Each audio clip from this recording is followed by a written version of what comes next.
Push a button or something. Well, now.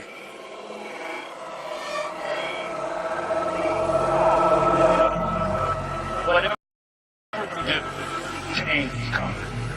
It's coming with the implosion of our imperium, and it's coming with the rapid degradation of the ecosystem itself. And it's nothing you can do to stop. It's how we cope with this change. Will we respond rationally? Will we learn to speak to the world with a new humility and recreate structures within our own communities? Oh, I better go turn on the light. Sustainability? Or will we continue to live in illusion? And in a way, it's a matter of awakening ourselves to our new reality and responding to it.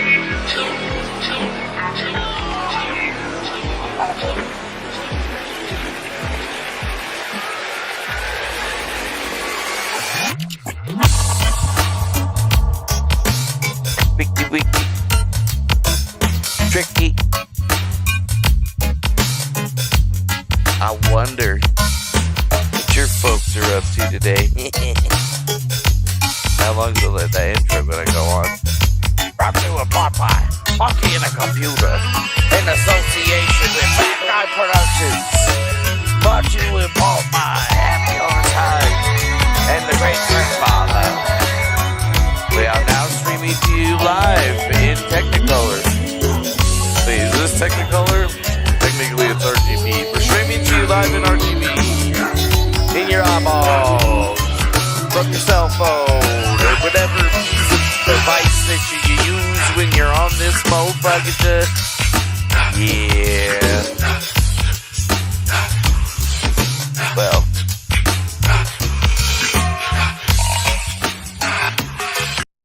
Welcome back to another episode of the best, worst show on the internet. That's right, this is the best, worst show on the internet.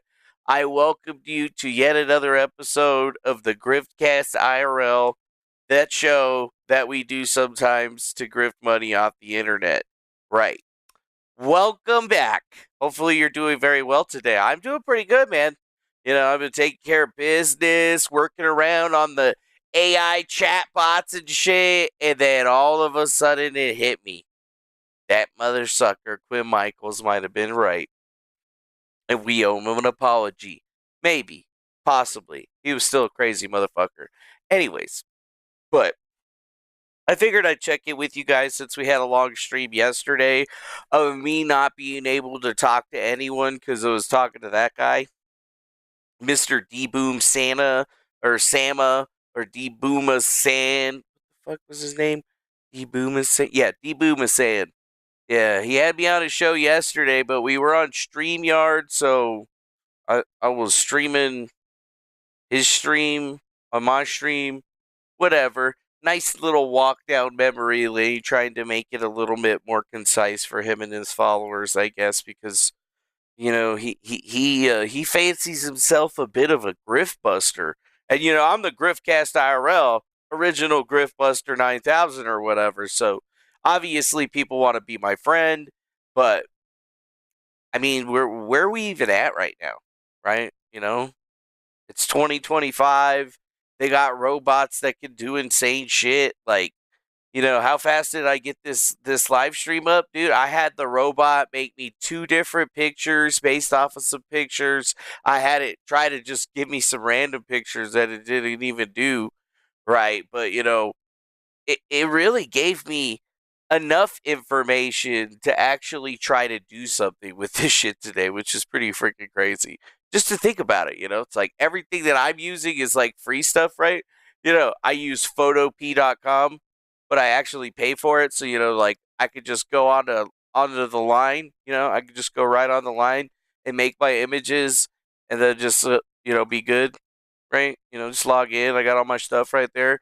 And it's basically Photoshop, right? Like, not exactly Photoshop, kind of Photoshop, a little bit of Photoshop.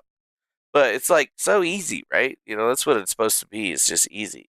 And then, where will we be without OBS Studio for streaming, right? Free software. Free software. I'm sorry, it's what? It's free. Free. Real easy. You just download it and then you figure out how to use it. And guess what? There's like videos on the internet.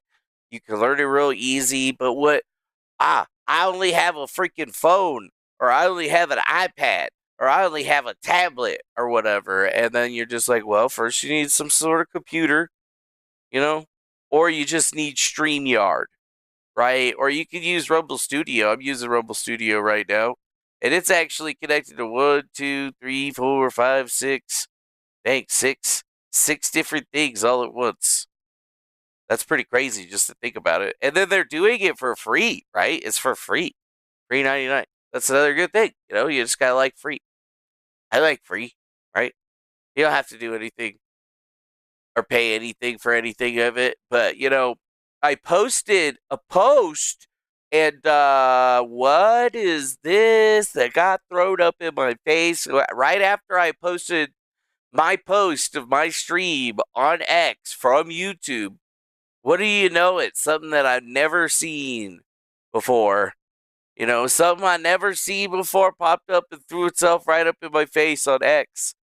It says, do you want to reach? They're trying to get you to promote a post, dude. Like, Elon Musk is hard up for money so bad. They're starting to beg for, hey, man, you want to pay a little bit of money to get a little bit of reach? Hey, kid, you want to pay some money to get your post out there and get it seen by everybody? Yeah, give Daddy Elon Musk a little bit of money. Oh, yeah, Paul, give me Daddy Elon Musk a little bit of money and get your post out there. You know what I'm saying? So I figured I'd show it to you because I don't know if you've ever seen this shit or not, but it seems a little expensive, dude. You know what I'm saying? Right here it says daily budget $10, and you can't make your daily budget any less than $10, right? $10. And if it was $10 in one day, your estimated reach basically is 2.4 to 5.4 thousand people. Wow. So wait a minute, damn, you pay 5Gs in a day, you could get it seen by 1.7 million people, dude? Damn, kind of seems like we need to be able to start paying for this shit again. Either that or Elon Musk is really hard up for money. It's kind of funny though, they're asking you to pay for promo. Holy shit, even if you do like 5 days or whatever, estimated daily reach, like I don't know if the math is mathing in my head right now, but that's like running some whack ass Facebook ads, you know what I'm saying? Like not even targeted or anything. It could be worth something though, like maybe it could be worth trying out like once or twice for myself just so see if it actually meets the reach targets, which it probably will, because they'll just throw it in front of a bunch of motherfuckers really fast, and then time out all of your shit. But maybe you'll actually get some conversion rate. It'd be interesting to see what the conversion rate would be on something like that, because an extra, But they're saying it's like, oh well, if you get $60 worth of donation and you invest $10 in it to marketing, that's a potential for, way more eyeballs than you ever get on your entire stream. So it might actually be worth it. I don't know. Is there like another way of promoting it? Oh yeah, there is. Look at that. It says it right there, dude. Promote. I've never seen that before. You see that? Or I have never seen that before. Look at that. It says it right there. Promote.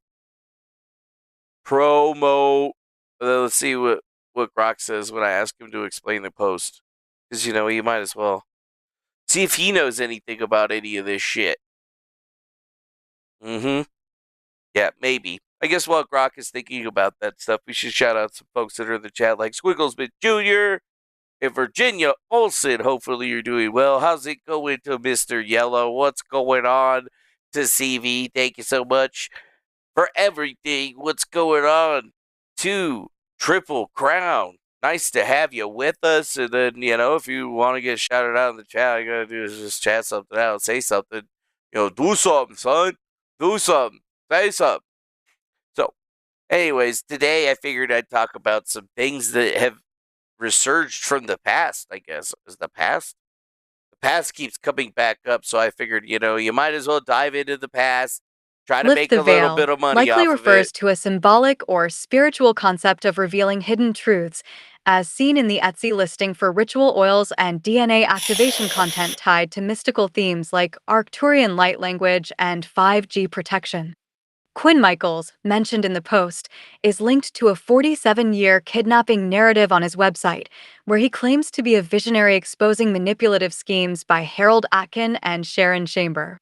The Griftcast IRL is a recurring live show by Ultra Grift, focusing on conspiracy theories and internet culture, with past episodes discussing topics like Cicada 3301 and Star Citizen, as noted in a 2023 YouTube video. What the hell? That's a little bit weird. Yeah, a little bit weird. But I guess, where am I even going to start today? I guess I got to start on good old Nathan Slopeman. Dude, Nathan Slopeman has returned. Nathan Slopeman has returned. I repeat, Nathan Slopeman has risen from the insane asylum or wherever he was at. I don't know. Very interesting shit, man. Very interesting stuff. I was looking on my YouTube channel, right? And I had noticed that I had gotten a new member who rejoined, and it was Nathan Slopeman. Nathan Slopeman. Oh boy. Good old Nathan. He's back. It was like 5-6 days ago or something like that. And I didn't even know what was going on. I hadn't been paying attention. I have though seen that he has been live in the last month and stuff. Like I actually called into his show. What was it, last night? And he was talking some nonsense, bro, dude. He was off of his rocker, bro. Somebody should call cops or something. I'm just kidding. Don't do that. Maybe. Anyways, he was pretty crazy. I'll be honest with you. He uh either he's on his A game actor wise, or he's crazy. I couldn't tell the difference. And I mean, that's beautiful. I guess I don't know. What's up, Faded History? Nice to see you, my friend. How's it going, Mass Genocide? Nice to see you. What's up, Mister DeWitty? Yes, Mr. DeWitty. Yes, we got Faded History here. That's a member right there. Somebody pays me money. We like them. What's up? We love those expert grifties, as we like to call them out here. Anyways, good old Nathan returning back to the foray. I have not seen him for a while. Like, that's the funny thing that I have to think about, is that I haven't seen Nathan in a long time, right? Have we seen Nathan doing anything? And he has just been consistently doing his show, back to the call-in number, or 1-800-GAY-TAXI or something like that. I mean, he was off on it. He was saying some wild stuff, bro. I mean, I don't even know what the hell he was talking about half the time. Like, it was hard to pay attention to, but then I felt like if I got off of the phone, I would have missed all of the laughs. So I just stayed on there just to kind of listen to whatever he was saying and try to like sneak in there and figure out, hey, who is this? Because like, I don't know who the fuck that is. Are they cool, or is this like he's like a fucking weirdo? Like, what's going on? Oh yeah, I mean, I don't know if funny is the right word for it.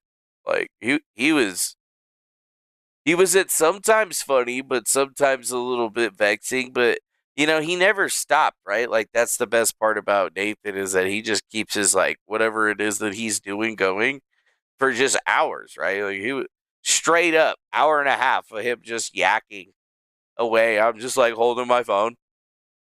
Like, he was talking about AI, supercomputers, to C5 vertebrae getting taken out, and the aliens being able to communicate him and use him as an AI avatar, something or other. Oh my god. Oh fuck, that shit was wild, bro. I don't even know, man, what the hell he was. Yeah, he might be gaslighting himself at this point. I don't know. I just thought it was crazy that he had returned, right? Because I hadn't seen him in a while. He's fucking live right now. 15K viewers or 15K subscribers. Maybe it's a new channel. I don't know. I guess he's live right now. What's he doing? Let's check it out. Let's peep into this shit right here. What is this crazy son of a bitch up 52 to? seconds. He's at a What bar. do I do with that? He's at a bar, dude. He's in public, bro. What the shit, dog? Don't be going all Ice Poseidon on us, son of a bitch. Yeah, is it a church? It says the bar and it says the blank bar and or 8. I don't know. I can't really tell. Let's see. It says it started 6 minutes ago. That's fortuitous for us. But he's disabled the chat on the live stream. I got that extra sound in my head. Well, I got it here, so we'll stick with that. Okay. No, I think Doshi died, dude. I think he said, what was he saying? He said the CIA killed Doshi or something like that. Or Doshi was old. I can't remember. I don't think I asked him about Doshi. But I should have. Right? I should have asked him. See, yeah, this is the stream right here I called in on. Fucking 5 hours right here. The sound of one eye closing. His Illuminati stream. He was talking about iPhones and like the Illuminati. It was like wild, bro. I don't even know. Let's see. Wired into your shit. As far as I know, you put a fucking chip in my brain and sent that me from the future to inhabit me, and I'm fucked forever because I have to play a stupid game with you and my Goldman Sachs credit card that just says my name on it, Nathan Stoltman, every time I fucking use credit. Sachs. And I'll pay it off whenever the fuck you want me to, Goldman Sachs. Just give me an unlimited credit. Give me the blackest of the black invisible card. Call it invisible. Make it fucking invisible. Make me get a fucking chip for it. Just give me unlimited credit and make me pay it off every fucking 30 days with financial gymnastics. And I'll do that for, I don't know, what do you want to do? 10 years, 100 years, 1,000 years? How long will it be funny? You decide. It'll be funny for at least 1,000 years. I mean, the breakthrough in telomeres is going to be coming out in like the next 20 years, so we're probably all going to be living forever functionally anyway. Yeah. So we might as well get used to it. Might as well get used to it. Play some pickleball, relax, like walk to church on Sunday, chill out. You know, like go kayaking, do a little bit of like walks on the beach, picking up sand dollars and stuff. Use your imagination. You know, clean the ocean. Go alone if you're that kind of warrior. Like I'd like to. Yeah. I mean, he goes on like that for a really long time. Like it was insanely long. Like I was trying to eat my tater tots in the middle of that, but like it was just so hard to even do anything. Lunchy was even like, "Daddy, what was this crazy man saying? Who is this crazy?" Because Lunchy don't know who he is. You got me at sand dollars. Yeah, we could go walk on the beach and pick up sand dollars. He was saying something about meeting up in Las Vegas. I was like, what the fuck? You know? I was like, what do you want to do in Las Vegas? And I was like, let's go shoot guns. Or, let's go. I was like, do you want to do like a boxing match or something like that? But he wasn't interested in any of that shit. But he was saying a bunch of crazy, wild shit about like being in a psychiatric hospital or maybe under a psychiatric hold at least multiple times is what I gathered from what he was saying, like in little bits and pieces. How this guy never made it on Kiwi Farms or any of those places is beyond me. But then again, like I guess he's never really done anything that's great. Maybe he was on there for like Brittany Pettibone, basically back in the day as like a hanger on her. Yeah, yeah, yeah. I don't really think that we're trolling Nathan though at this point. Although he did say that he wanted me to attack him and call him crazy and nuts or whatever, because that usually. He says gets him all the views and stuff like that. So, like it's up to you guys what you want to do in that particular situation.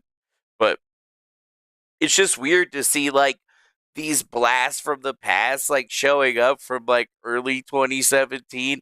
Like, I don't even remember what the beef was with this guy. Like, does anybody even like? That's the problem. Maybe that would piss him off or whatever. But like, out of everything that happened, I'm still a little concerned that I don't exactly remember what the fuck was going on with this guy. You know what I'm saying?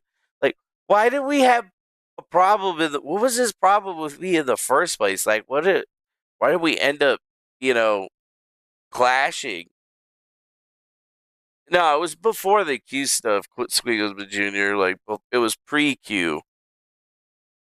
But I can't remember exactly what it was. Like, he was calling me, like, an agent or something like that and saying that I was, like, part of some fucking group or something, which was crazy. Oh, maybe he was, like, connected to Schoenberger. He did say that, actually. He did say that he was connected to Schoenberger and Cicada. That was, like, the first thing that he brought up. Like, he brought that up pretty quick. He was talking about ass fucking him or something like that, like some crazy shit. So, I don't know. He didn't really. Yeah, it was probably TS, actually. I'm like, yeah, it was probably something that was set up by that guy, right? Way back when we were a young lad and didn't realize that all of these characters are all interconnected and crazy. But you know what? You're right. Thomas sent him to mess with me. That's what it was. Thomas sent him to mess with me. And then I was like, not even sure who this guy was. Just like, what the fuck, man? Like, what is going on with you? Who are you? And then we started investigating him, right? And then that really pissed him off. And then he like went crazy. And then I said I was going to go to his house. And then I wanted to like go to the Olive Garden or whatever. And then he flipped out. He flipped out. Yeah, dude. Okay. I do remember. Oh my gosh. Wow, that's hilarious. Just thinking about that. Like that whole entire saga. That was right around the same time as Dave acted and all these other characters like Quinn Michaels, right? I actually went over to his social media right here and looked him up. And, just wondering, hey, is this guy still doing anything? And he lives in Las Vegas, apparently, still. And he's still got a website. And he's still posting. I guess he's not posting a lot or whatever, but he's still posting shit. No, he posted something like 2 hours ago. So it's like blast of the past, right? Dude, he was a paranoid dude. Lisa Jean Williams. Nathan was super paranoid. I don't know what the hell that was all about. That was a little sussy wussy, if you ask me. You know what I'm saying? A little sussy wussy. I just realized we didn't have chat here. Now we have chat. Now we have all of the chat. I think Nathan's still married. I don't know about Quinn Michaels though. Like, I don't really know much of what's going on to him. Like, but I figured, look, he's posting, bro. 2 hours ago, posting. What is going on, Lisa Marie? What? What if AI is one big psychological experiment on humanity? Truth Stream Media. Everywhere. Wait, here, I'll have the AI read it because it's just funnier that way. Everywhere you go, you ruin everything for everyone else, and you are not asked to join the stream today. Do not join my streams again in the future. You are not welcome in my space. Don't make me repeat myself again. Damn, that's messed up. Quinn Michaels, let's read this one. No, you aren't. You ruined humanity future. You are a effing disrespectful beat CH. You should learn to listen.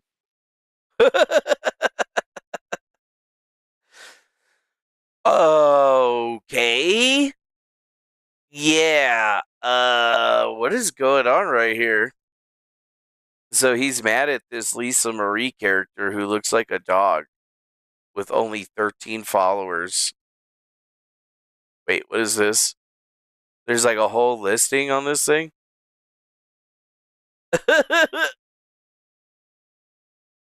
Notice of intent and legal warning regarding the treatment of Quinn Michaels to all individuals and entities.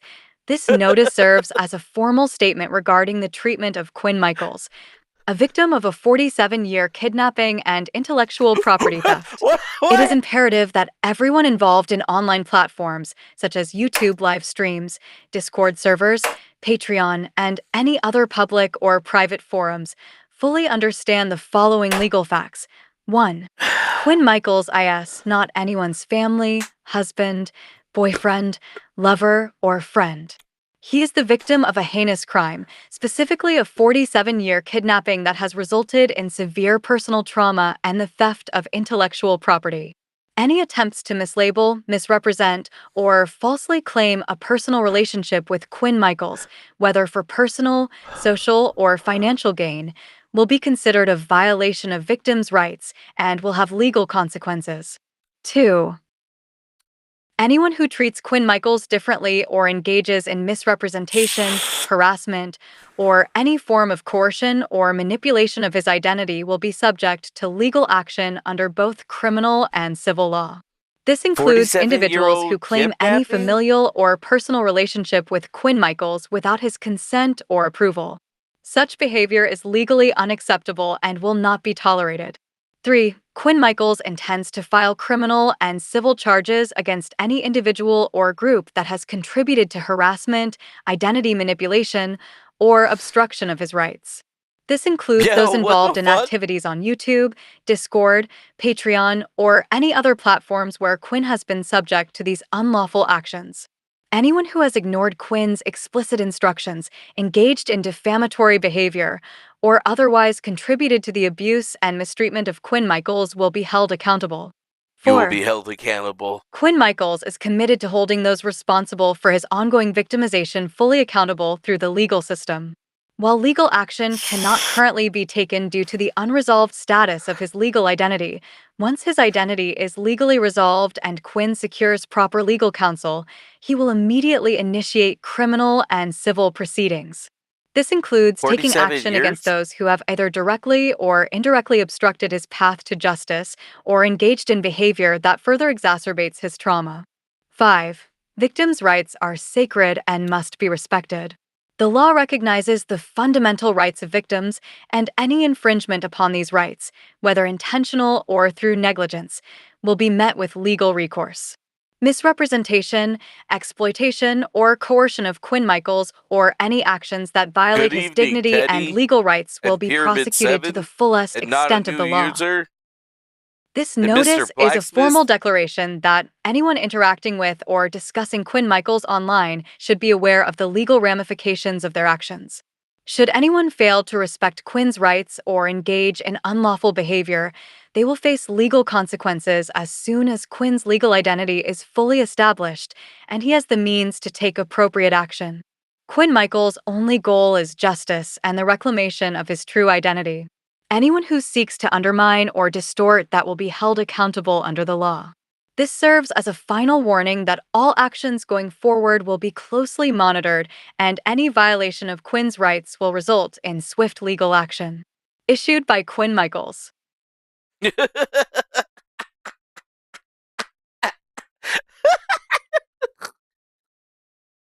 Damn! Holy shit. Oh, that was for real, bro. He's for real. Wow. I don't even know what to say to that. He's super serious right now. Oh my gosh. Dude. Oh my god. Also, yes, hello to Pyramid 7. It is good to see you. How is it going? How's it going to not a new user? We got Mr. Blacksmith up in the house. Mr. Blacksmith, yes, nice to see you. We got West48 asking about New York City Guns. I don't even know where New York City Guns is at. I haven't talked to Glenn Herman in a while. What's going on, Michael E? Good to see you out there. Hopefully you're doing well. Yeah. Okay. So, yeah. Apparently, Quinn Michaels is still around. Actually, I haven't really looked into him. I asked Nathan about him yesterday. I saw Nathan on the internet. I see that Quinn Michaels is still on the internet, and yeah, I don't think he's changed a bit. Right? I don't think he's changed a damn bit. That's some wild shit, dude. He's posted some wild shit. But at the same time, he's reposting some weird people too, I guess.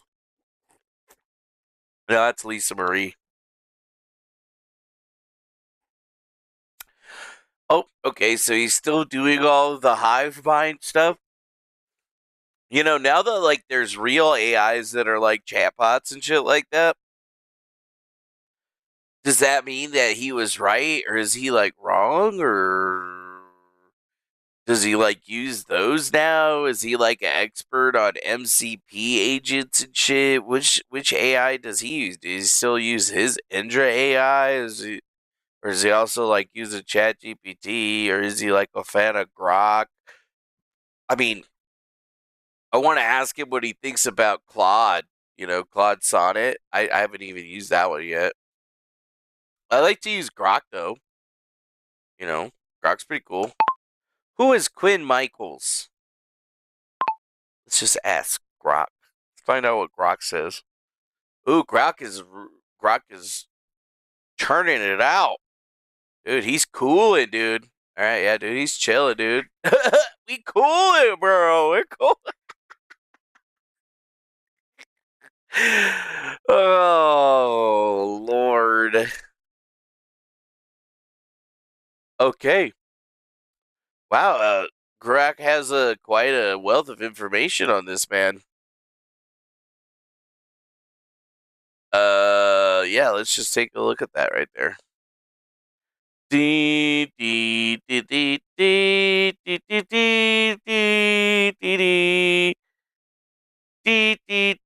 Based on the context of your request and the No, I information don't available, have Quinn an Michaels offline model appears to be a besides multifaceted individual with various personas across different domains. the Since online your model. focus is on a YouTube thumbnail involving Nathan Stoltman from Lift the Veil and an AI undertone, the most relevant Quinn Michaels is likely the one associated with conspiracy theories, AI, and online investigations, as this aligns with the themes often explored by Lift the Veil and your show, Griftcast IRL. Quinn Michaels, in this context, is a self-described programmer, artist, and father who has gained attention online for his claims and investigations into complex conspiracies.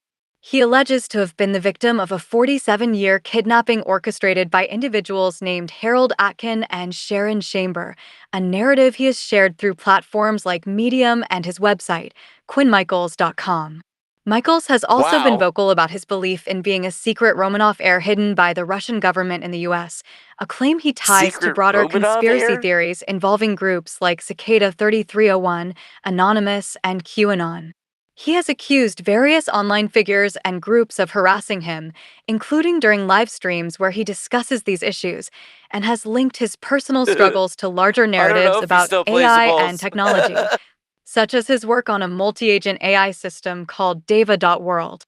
Michaels has a background in software development, claiming to have worked on projects for major companies like Nike, HP, and T-Mobile, and developing AI solutions integrating platforms like OpenAI and IBM Watson. He positions himself as a schizo-Buddhist #cybergnostic #AI guru, reflecting his interest in AI, spirituality, and cryptic online movements. His online presence includes discussions about AI's role in society, often blending it with his personal story of alleged kidnapping and conspiracy, which has made him a polarizing figure in certain online communities. However, the name Quinn Michaels also refers to other individuals in different contexts, which may or may not be relevant to your thumbnail. For instance, there's a Quinn Michaels who is an author of gay romance and male pregnancy, fantasy novels, focusing on werewolves and alpha-omega dynamics, with books like A Holiday Magic Mix-Up and Omega Shelter. Another Quinn Michaels is a fictional character, the protagonist lawyer in the Laws of Attraction series on the Choices app. These versions of Quinn Michaels don't seem to fit the AI and conspiracy theme of your thumbnail or the context of Lift the Veil, which often delves into alternative narratives and critical discussions.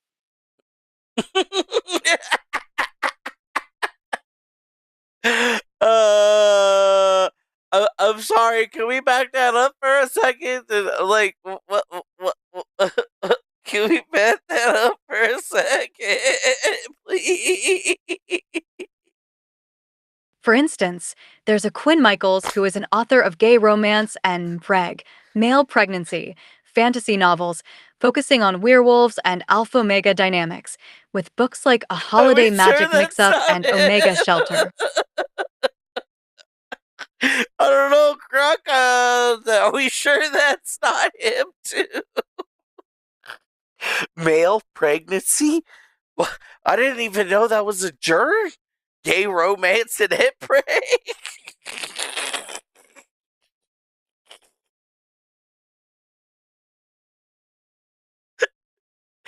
Fucking wild. Wild. Wild. Let's do a deep search and then say something right here. Okay, let's just focus on Quinn Michaels and his current web design projects like Indra.ai, his personal website, QuinnMichaels.com, and this Deva.world system that he's currently talking about. Period. Are they any good? Can you take a look at each of them and give me a summary of what you believe is going on those websites and rank them in usability and various other metrics associated with web design, AI development, and other things relevant to that sort of thing?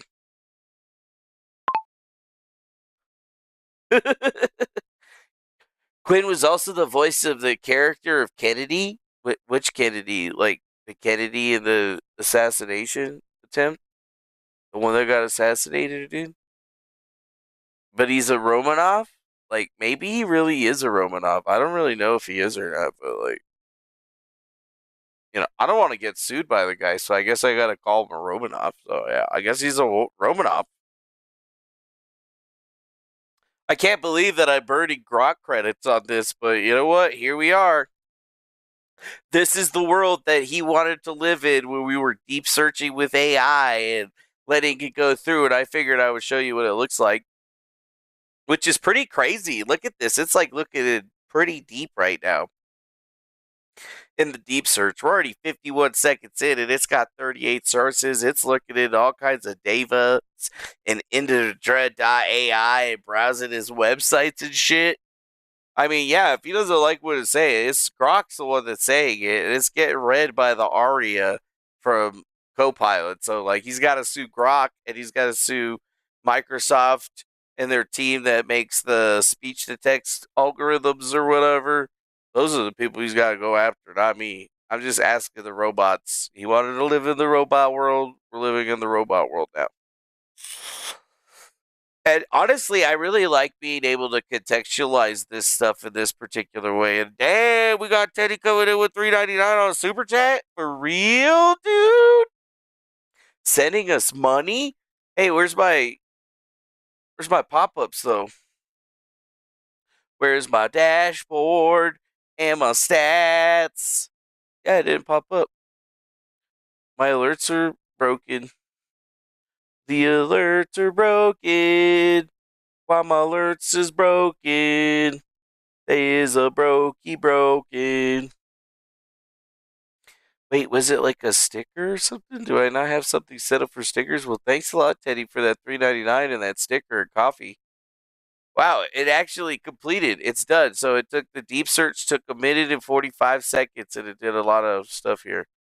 So let's just like read all that. Let's just have it read all this for us. This is how I've been doing it lately. Key points.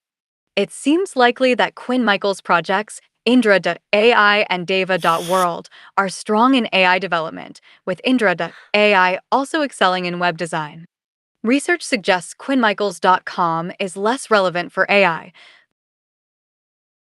Oh, shit. HAils.com I guess I should have got it. QuinnMichaels.com is less relevant for AI, focusing on personal narratives.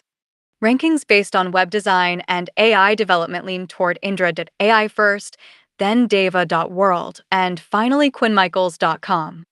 Overview.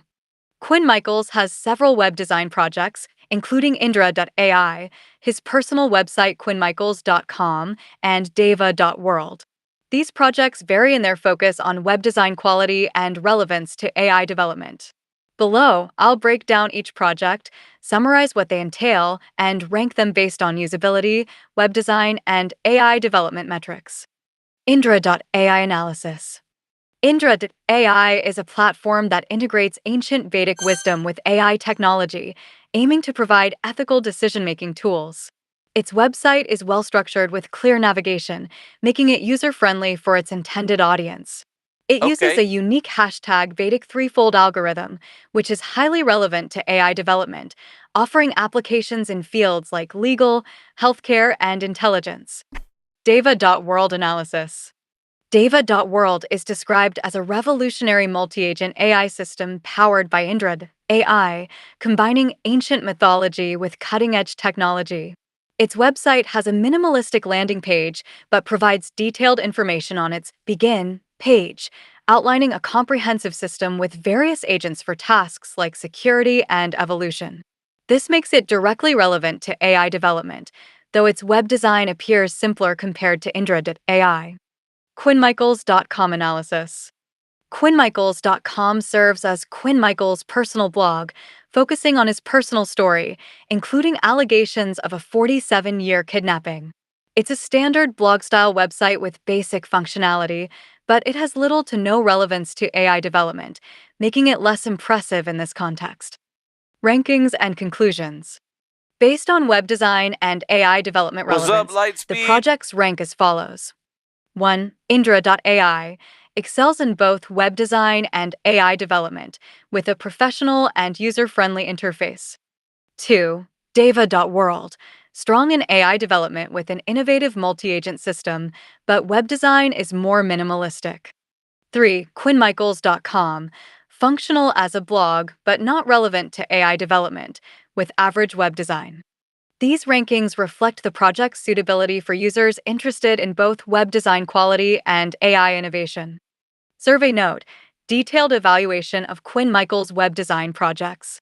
This note provides a comprehensive analysis of Quinn Michaels' current web design projects, Indra.ai, QuinnMichaels.com, and Deva.world, focusing on their content, web design quality, usability, and relevance to AI development. The evaluation aims to address whether these projects are any good and rank them across various metrics, including usability, web design aesthetics, and AI development impact. Background and context. Quinn Michaels is known for his work in AI and web development, with projects that often blend technology with esoteric or personal narratives. The user's request specifically highlights Indra.ai, his personal Yeah, website, he shouldn't and have taken his laptop to Deva.world, Vegas. with a mention of He lost so much work. GlennMichaels.com, which appears to be a potential typo or unrelated, as no relevant connection was found. Given the context, the analysis focuses on the three main websites identified. Detailed summaries of each website. Indra.ai. Purpose and content. Indra.ai is a platform that redefines knowledge boundaries by fusing ancient Vedic wisdom with AI, using the hashtag Vedic threefold algorithm. It integrates the Vedic five-element system, ether, air, fire, water, earth, with AI to offer insights and solutions across various realms, promoting harmony and balance. It includes applications in AI, legal, healthcare, law enforcement, intelligence, and military for ethical decision-making. Web design. The web. But how do you do it? Or how do you use it? Yeah, I don't need to hear all of that stuff repeated like 3 or 4 times. Let's see. To rate these projects, I considered the metrics below, and this is how it rated it. So, Injure AI got a 26 in AI development. It was a 10 in AI development relevance, 8 usability, 8 web design, followed by David World with the 7 and an 8, and then QuinnMichaels.com with the 6 and the 7. So, yeah, there's some room for improvement right here for this. And then obviously, like, I see some coded stuff on the Indra.ai one, but I don't actually, sorry, the David.world one, but I don't actually see, like, how you're supposed to use it. Like, you're just supposed to, like, get them on Twitter or whatever, or invest in it. You got a GitHub? Well, he got a GitHub. So is it just, like, all of the different stuff here? So it's just documents, but, like, where's the code at, bro?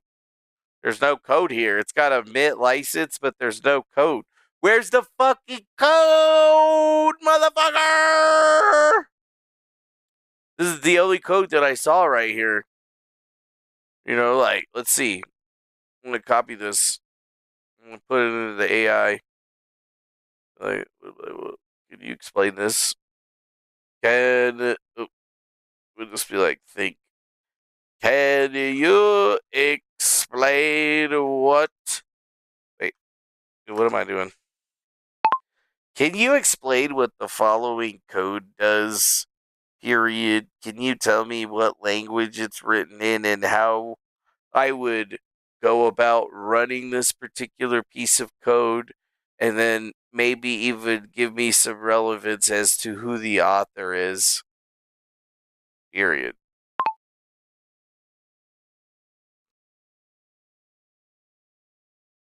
Maybe he's still building. I don't know. Let's see. Oh, wow! It knew that it was Quinn Michaels' code. Look at that. It knows. Let's see. Let's see. Oh, is it? His code is so powerful. It's making Grok pause because Grok doesn't know how to deal with it. It's reprogramming Grok. It's telling me how to install it, bro. Is this shit hallucinating or what? I don't know. Let's figure it out. Let's see what the code does. Let's see what the code does. Let's see what the code does. Let's read now, shall we? Let's break down the provided code in detail, covering what it does, the language it's written in, how to run it, and its relevance to the author, Quinn Michaels, based on the context of your earlier questions. What the code does. This code appears to be part of a multi-agent AI system where different agents interact to perform tasks, likely related to simulation, knowledge processing, and evolution, optimization, or genetic algorithms. Here's a step-by-step explanation. Imports. The code imports several classes: Data Agent, Simulator Agent, Knowledge Agent, Incubator Agent, Evolution Engine Agent, from separate files using require. These classes likely represent different components, agents, of a system, each with a specific role. Data Agent, possibly the main agent overseeing the system, based on the context of Dava.world. Simulator Agent, likely handles simulations, perhaps for testing or modeling scenarios. Knowledge Agent, manages knowledge or data, possibly for learning or decision-making. Incubator Agent, could be responsible for generating or nurturing new solutions/ideas. Evolution Engine Agent, likely implements an evolutionary algorithm, e.g., genetic algorithm, to optimize solutions. Agent Instantiation. New instances of each agent are created using the new keyword. This suggests that these agents are implemented as classes in an object-oriented design. Agent configuration and connection. The agents are interconnected using setter methods. Dava Agent and Incubator Agent are linked to Evolution Engine Agent, indicating that the Evolution Engine plays a central role.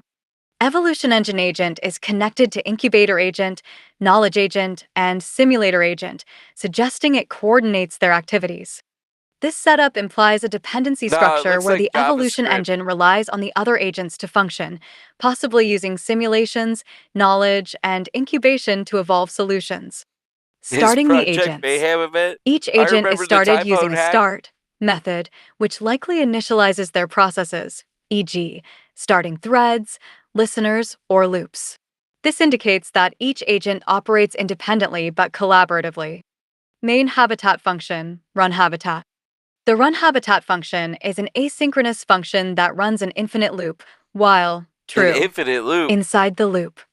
It checks if the evolution engine agent's fitness level is below a target using isFitness below target. This method likely evaluates the performance of solutions generated by the evolution engine, a common concept in evolutionary algorithms where fitness measures how good a solution is. If the fitness is below the target, it triggers an analytic phase via trigger analytic phase. This phase might involve analyzing current solutions, generating new ones, or adjusting parameters to improve fitness. If the fitness is Apparently, he's satisfactory, building the this loop thing. waits for 5 seconds, set timeout, resolve 5,000 before checking again. This introduces a delay to avoid overloading the system. Running the habitat. The run habitat function is called to start the main loop, effectively managing the agent's operations over time. Summary of functionality. The code sets up a system of interconnected AI agents that work together under the management of an evolution engine. The system continuously monitors the fitness of solutions, likely in an optimization context, and triggers an analytic phase to improve them if needed. This aligns with the concept of a multi-agent system designed for tasks like optimization, simulation, or problem solving, possibly using evolutionary algorithms. Language. Yeah, it's crazy stuff, but I mean, obviously you can't really use it unless you have the code because it says require, right? So you need the code for Data Agent, Simulator Agent, or whatever. So without those particular pieces, so like unless it's like an npm package or something like that. Language identification. The code is written in JavaScript, specifically using Node.js conventions. Here's why.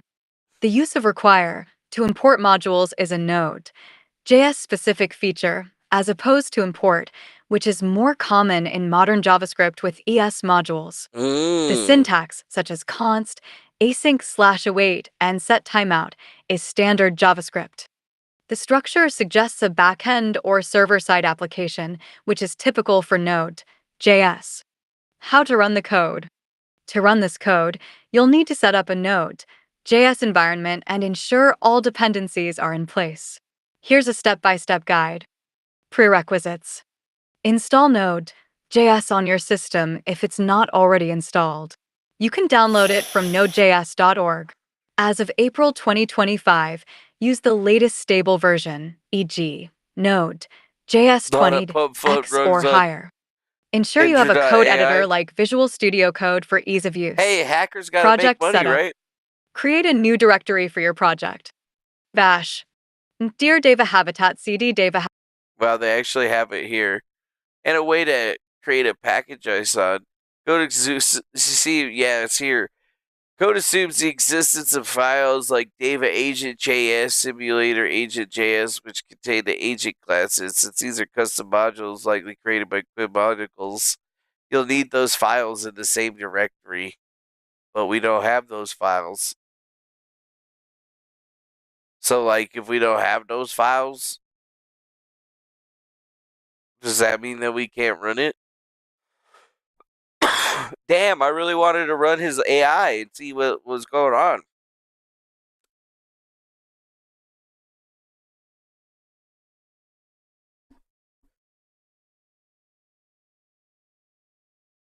Wait, here's the evolution engine.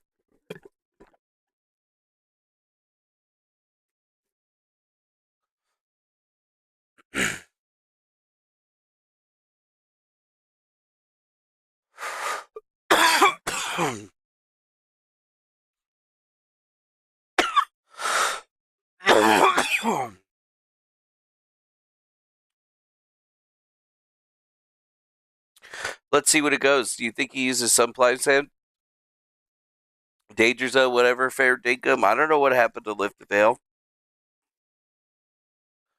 He says he went to some sort of he says he went to fat camp and then the AI took over his brain or something like that. I can't remember. It was just, he said a whole bunch of crazy shit.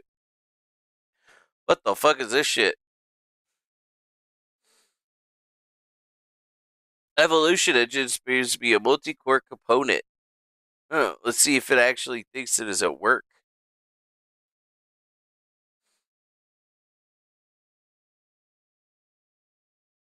Oh, look, they actually fixed it. Okay. Stub the other agents.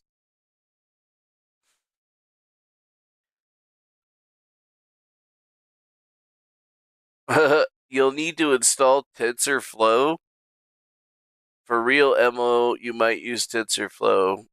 Machine learning algorithm has placeholders for ML algorithms to make it functional. You need to implement those methods. Okay.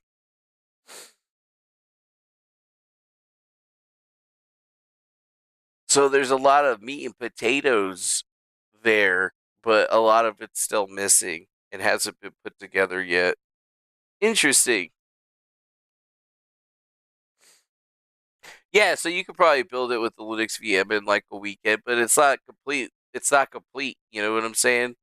He hasn't put out all the little engines or whatever that you need in order to, I guess, get it to completely working together, right?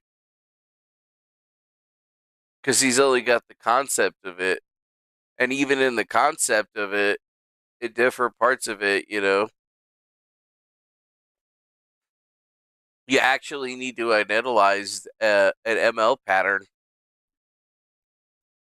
Seems pretty interesting, though. I would have to say it's pretty cool.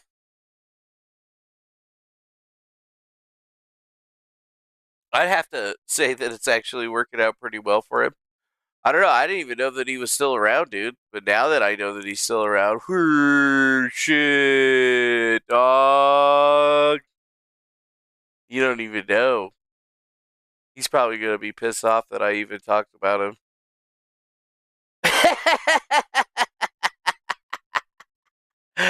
Well, it's pretty interesting to see that both of these fucking guys are still out there and existing. I mean, I didn't expect any of them to go anywhere or anything like that, but it's just really interesting to see where they're at, you know, and how their LARPs have progressed over the years.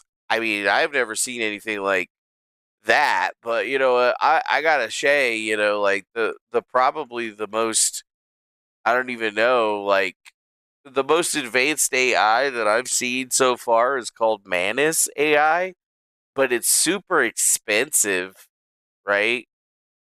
But it could do some pretty interesting stuff that I haven't even thought about, right? He recently wrote a book. Yeah, he did. He wrote a book. It wasn't about werewolves and man pregnancy, was it? Please tell me that it wasn't about werewolves and pregnancy. I've been using this Manus AI, but I don't have a lot of credits left, and I used it for two things that were work related. And I mean, yeah, it actually outputted code. It was able to browse websites and it'll do all of this crazy shit, but it's super expensive. So I don't want to like waste all the free credits on, you know, nonsense. But it says that it can do a lot of stuff, right? Like analyzing Tesla stocks. Here's it analyzing Tesla stocks. Look at this shit. This is the most advanced AI I've ever seen. It has a computer that's associated with it. So it's like a virtual machine and it goes around and it does stuff. So it can like write code and analyze things, access data from the internet, go via SSH or FTP and get information from different things. And then it starts looking at all the values. Like shit's pretty insane. Actually. It's probably the most advanced thing. Like I know you could do this with OpenAI and operators too, but still, I don't think that it's is as advanced as this.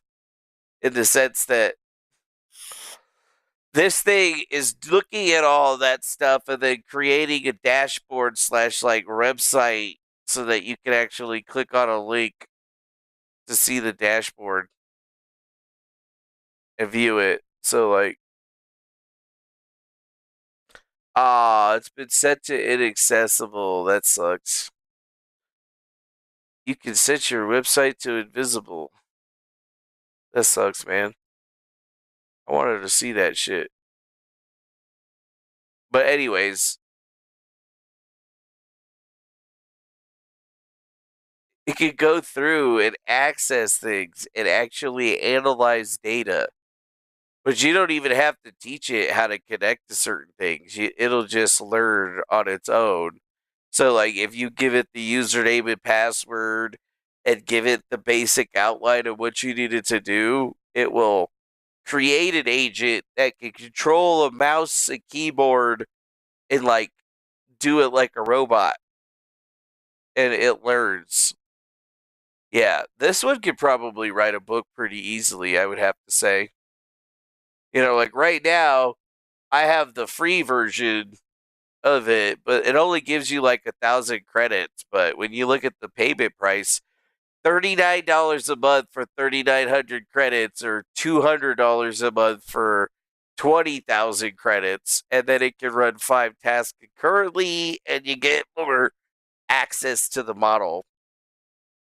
But I definitely think it would be worth it because, compared to some of the other stuff that I've seen out there, like I haven't really messed with this Claude thing, but you're supposed to be able to get this thing to like write code and do some pretty interesting stuff, and then you can add in model context protocol agents to do stuff with it. But yeah, as I've been messing around, like I've been messing with freaking Grok for a while now. Yeah, I've been messing with Grok for a while now that does that, but Claude's another one that's out there that I only have the free plan on, right? But I haven't actually messed with it yet, so it seems to be the best one for like analyzing stuff and then having bots and whatnot, but it's not Chinese, right? And then they actually have these new Claude things. And I think Claude Pro is like pretty expensive too. I don't know what the plan is worth. I don't want to leak any, sensitive information or whatever, but I don't know a whole lot about any of that stuff. They say Quad 3 and Llama was good, but for most people, they're just pissed off that they were saying that this Manus one was going to be the best one. And I finally got the invite for it, and I started looking at some of the stuff that it could do, just having it, like, look at stuff, like, evaluating my work dashboard and whatnot, so, I don't want to leak, like, information about that, but, I mean, it gave me a whole entire, like, implementation plan of stuff to do, and I'm going to do it. But, like, I have one process that is, basically difficult, right? It's not really difficult, but you got to go download some files and re-upload them to a dashboard. So I was like, well, if AI is going to be good, that should be something that I can be like, hey, here's what you got to do, and here's the fucking logins, and can you just do this stupid process for me? You know what I mean? And that's what I was trying to get it to do, but instead, it like actually wrote out a bunch of fucking code. Yeah, it actually wrote out a bunch of fucking code, which was pretty crazy just looking at it right here. It always hits a wall for you. AI doesn't usually hit a wall for me. But, like I was asking it to analyze the RESTful API and do a couple other things. But yeah, it actually did write out some code where it looks at all of the different order data and stuff like that. It allows you to log in and do all this other stuff, which is pretty fucking crazy to think about. Like there's still some stuff that needs to be done to adjust it, but I'm pretty sure if I paid for it and then, just gave it the logins and an account that had the right access for each of the things, it would just do it on its own. And it would just be like a task that you just had it run. You know what I'm saying? So, like, proposes the automation and it puts it all together.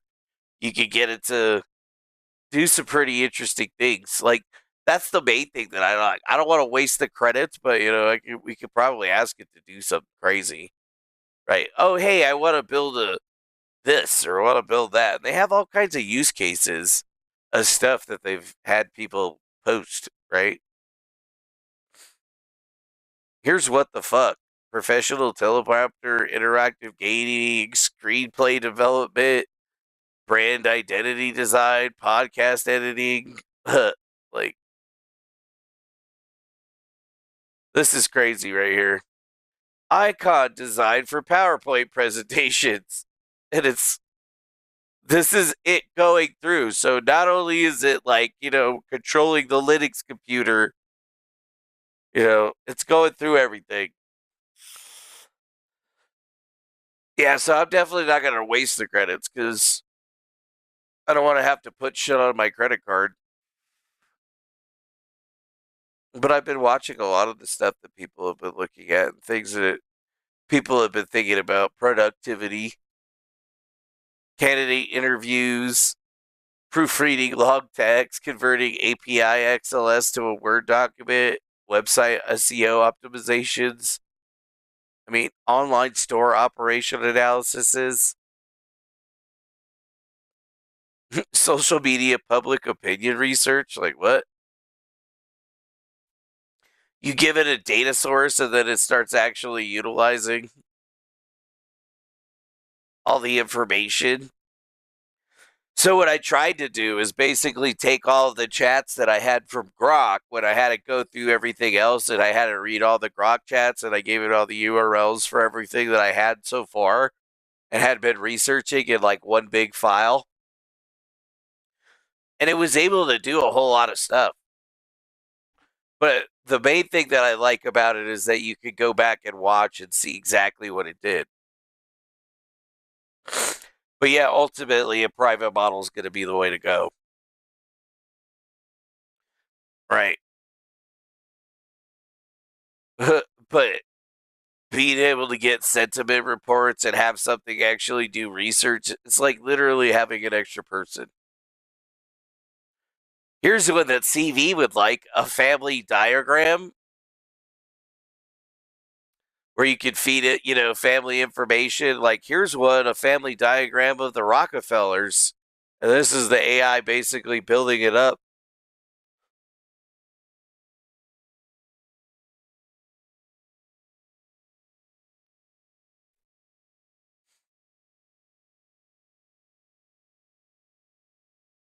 Wow. It's actually taken quite a bit of time to actually build a verification data on this. Now it's doing comprehensive listings and creating databases and stuff. That's pretty cool. And the entire time it's using Ubuntu, which is nuts. Was that a graph? The family graph of the Rockefellers right there? Yep, that's what that is.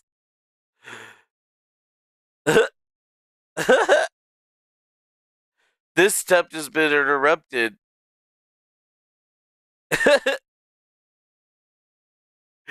Wow.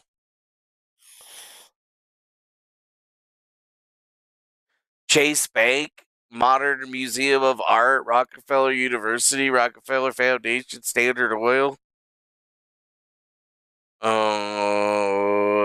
That's a whole lot of Rockefellers right there. You can get it to do genealogy.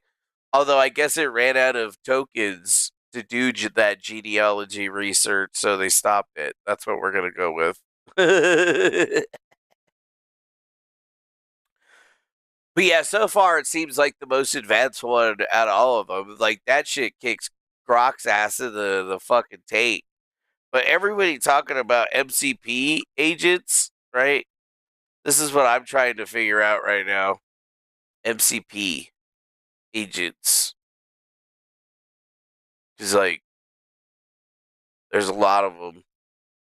But they can do all kinds of stuff now. So if you could just set up an MCP agent, they got like this one right here, Playwright. And Playwright will let you do browser automation. So like this is one of the ones that I would have to use. Right? It's free, and all it does is, go download. I can tell it to go do stuff on a website. Like, go download this file, go push these buttons, and then go onto this website, push these buttons, and upload them. You know what I mean? Something like that. And then, if you have something that's even crazier, if you have like a dashboard, like use MySQL, you could probably search for that and find something. Although, yeah, here, MCP server for MySQL, they got a whole bunch of them. I wonder if they got one for Ubuntu.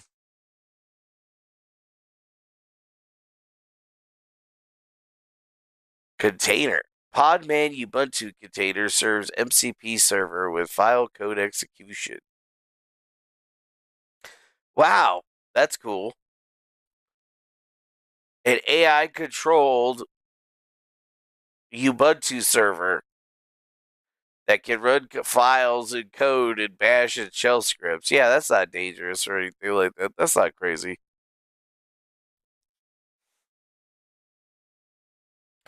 You want to get one to make some games? I mean, yeah, I guess one that makes a game would be cool. Let's see. I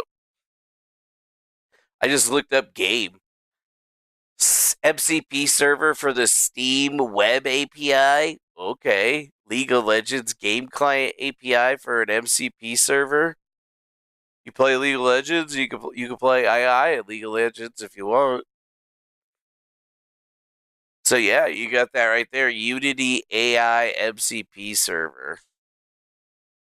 There you go. You want to make AI games? You just gotta install N8M with a Unity API and an MCP server connected to your Unity installation, and then you can get that thing to make a game for you. I mean, if I believe it, let's see. It's probably what it would be.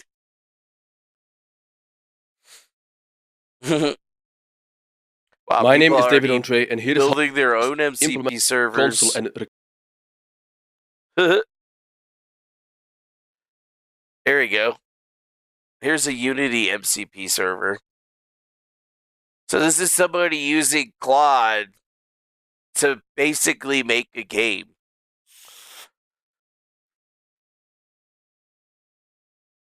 And then on top of that, it's using the MCP server to basically make the game in Unity 6 for him.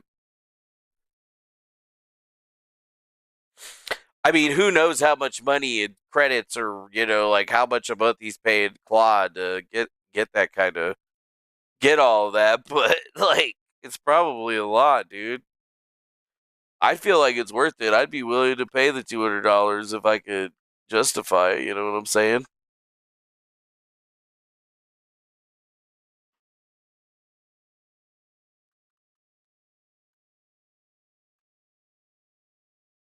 I have never been more excited about a I mean, they probably have for something for Godot. If not, maybe you could make a Godot MCP server. There's people that, right there, Godot MCP, right there. Godot MCP for designing interfacing with Godot game engine, enabling AI systems to launch the editor, run projects, and capture debug output. What more could you want from that? You know what I'm saying? Like, this is me now. I'm learning all of this stuff. Everything that I'm doing at work and whatnot, I'm learning this because I'm going to set up a system that takes our EDI data in with an AI that corrects it and imports it into our system, and then we don't have to pay anybody else, and I can just run all that shit myself. Yeah, bro. Here's another thing. Firecrawl MCP server. It's also like a LLM web scraping utility, and it's supposed to be really good. Although I'm not even really looking at scraping anything on the web. I'm trying to do some way more basic shit. You know what I'm saying? Like the shit that I'm trying to do, way more basic. Yeah, Tedessa Godot MCP for game server. Here's a guy 6 days ago on YouTube. That. Let's see here. Sitting on his Mac coding. You guys, I want to get another Mac. I'm sorry. I want another iPhone. God damn it. I want another iPhone. Because the server's already running? Oh no, now I see the error at the top there. Okay, there we go. But thank God I'm a broke bitch, so can't get one right now. Gotta pay off my credit cards.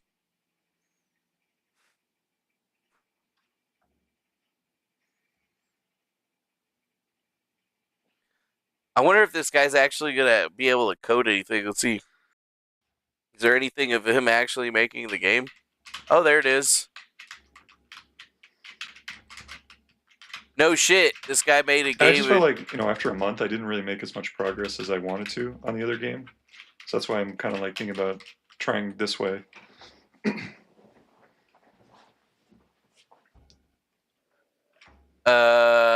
Okay. Yeah, he's actually making progress, making a game with this fucking thing. And he's using the MCP server at Godot, But the Gemini is really good for 3GS stuff, I feel like. That's pretty insane. Right? Let's see, what else should we add here? Did you have some other ideas, Rob? That's the one right here. It's $20 a month for that one, right? Claude AI, $20 a month with annual billing at $18 a month, or team plan, $25 a month. Minimum 5 members, so $200. So it's like, yeah, you pay like $40 or you pay $200. That's Anthropic's pricing for Claude.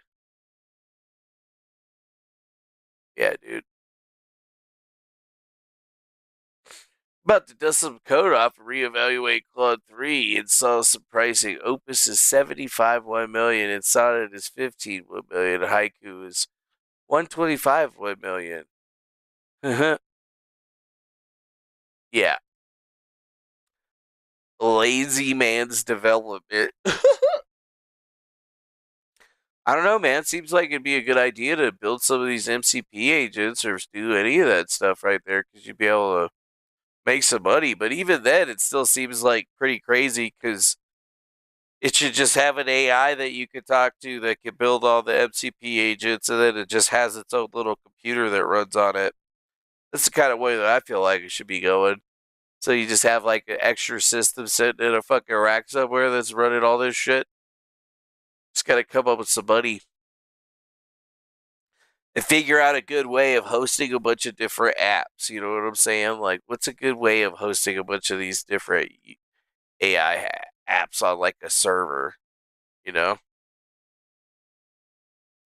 Some people were telling me Host was pretty good,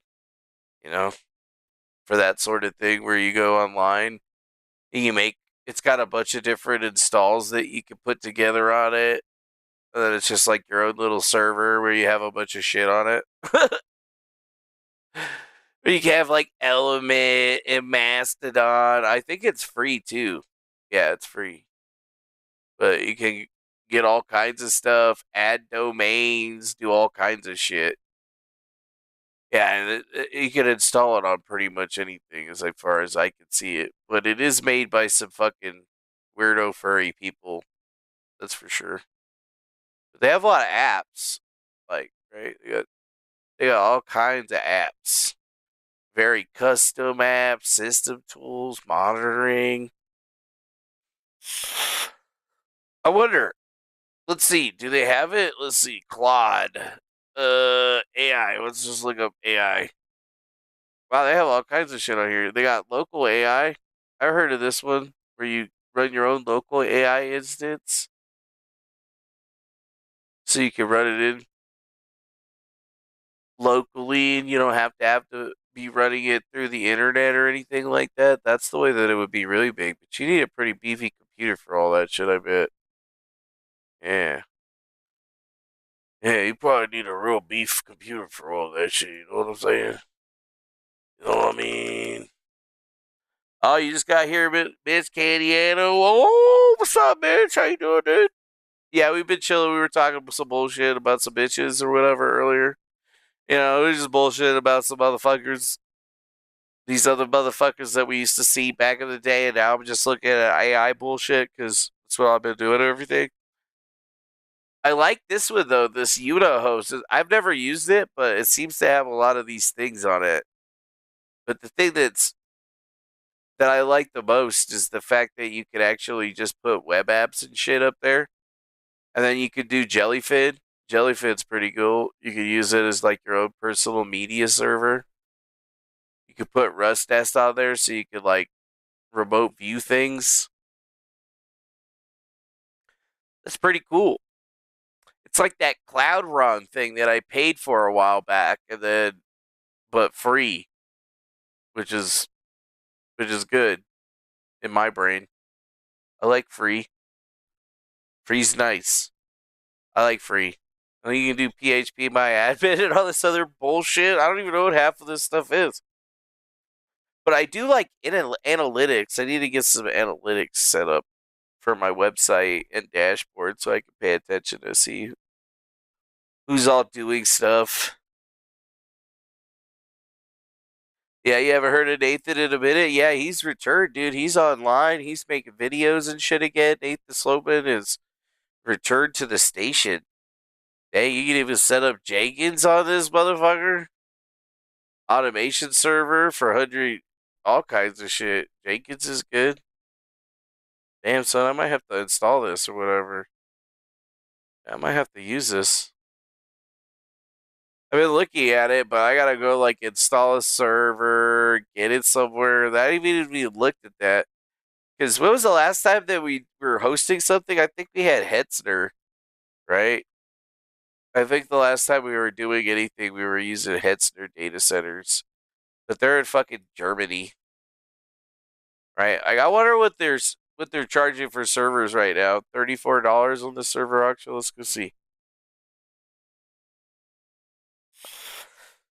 That's not bad. 64 gigs of RAM, i7 1600 with about 1,000 terabytes or 480 terabytes, like $35 a month, dude.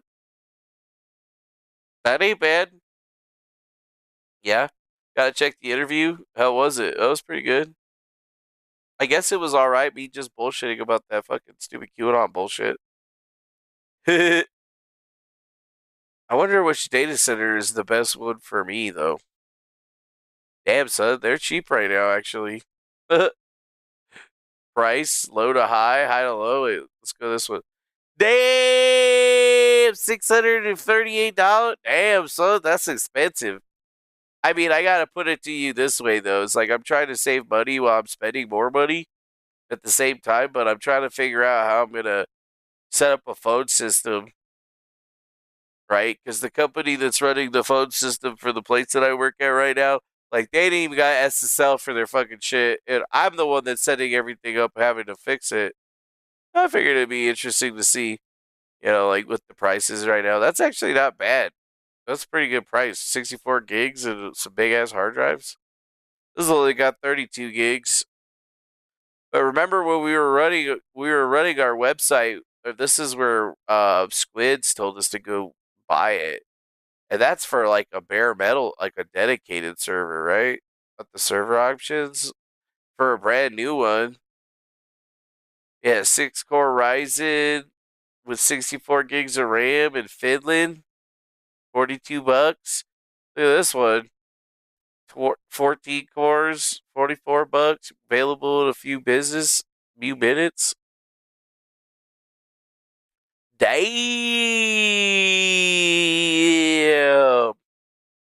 I mean, that's way better than having to buy something on AWX. Yeah, of course you're going to have a good connection. We just got a better connection for my work for cheaper money, like 2.5 times the speed for the same price.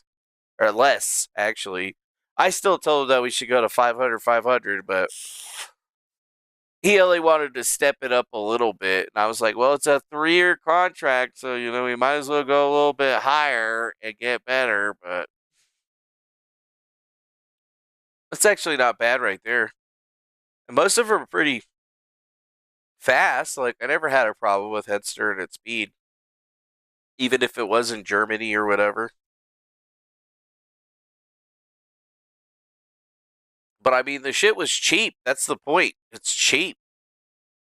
Like, even if you just go with their cloud servers, right? Like, I was looking at cloud servers, for a month.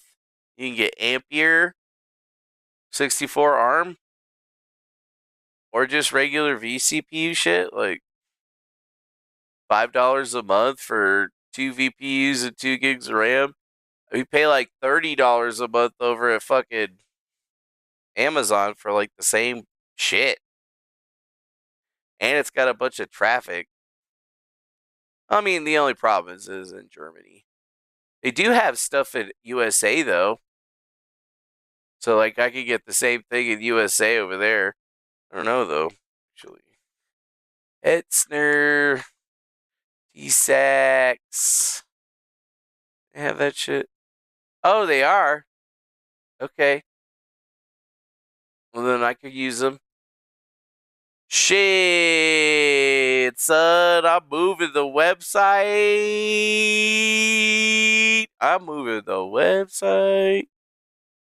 Yeah, I didn't know that they've been expanding. It says that they're in Ashland and stuff. I thought that they were supposedly getting over here to this, so let's translate that real quick. Danushk.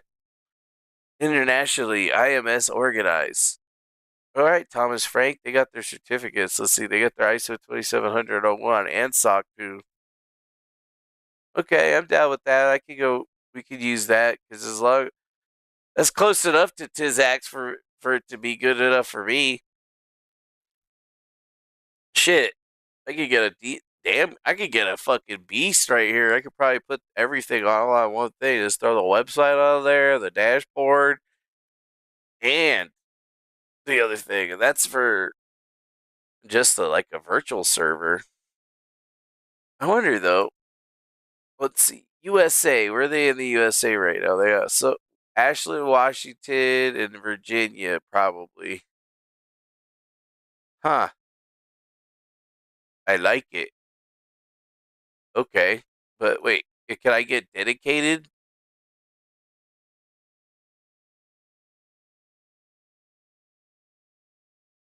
Wait, how do I fucking know?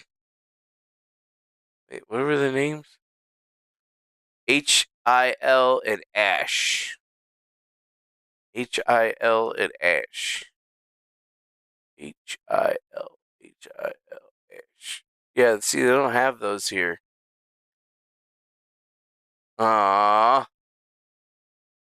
Ooh, so I have to get a cloud box. Okay, that's fine. Dedicated VPU box? What's this? 8 gigs of RAM, 80 gig NVMe. Yeah, I can put the phones and the fucking website and everything on that. Fuck Amazon. You know what I'm saying? Fuck Amazon. Actually, I would go there, dude. This is pretty cheap. And then you could get IPv4. I mean, you don't really want IPv6. Ain't nobody using that shit. Like, right there, dude. 4 CPUs, 16 gigs of RAM for $29. Like, yo!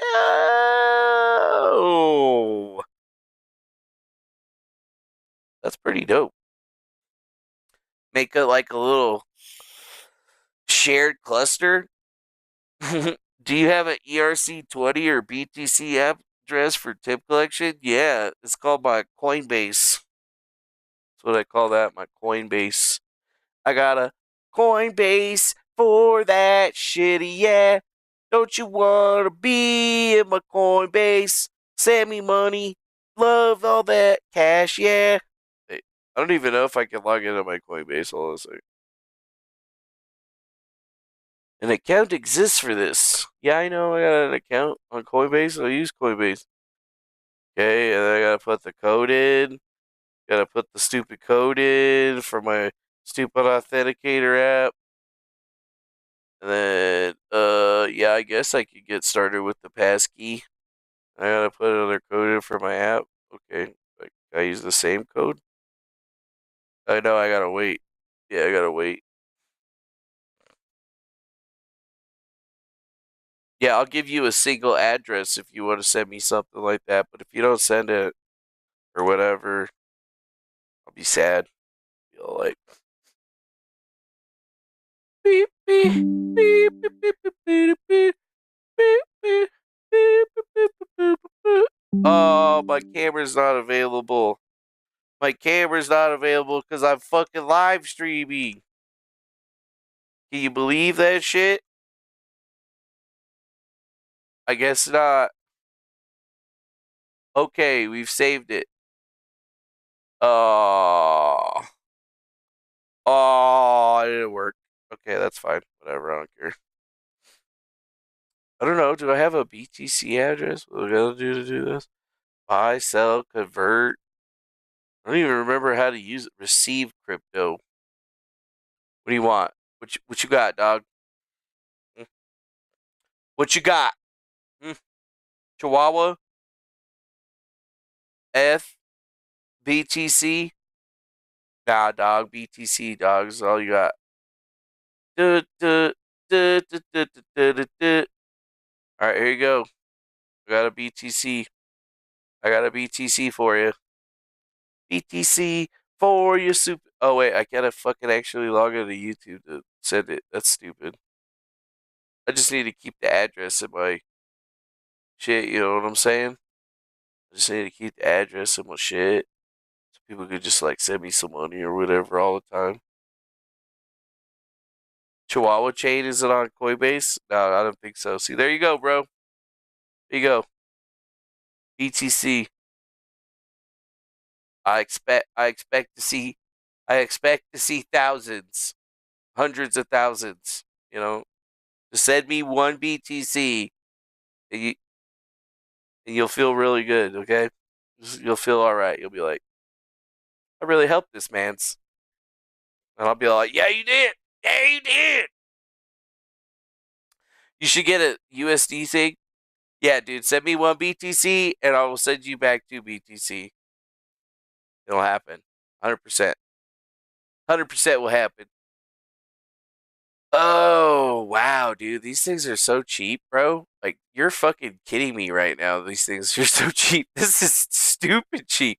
Like, dude, what the fuck? Amazon, AWS server prices, EC2. Like, that's like crazy, bro. That is crazy.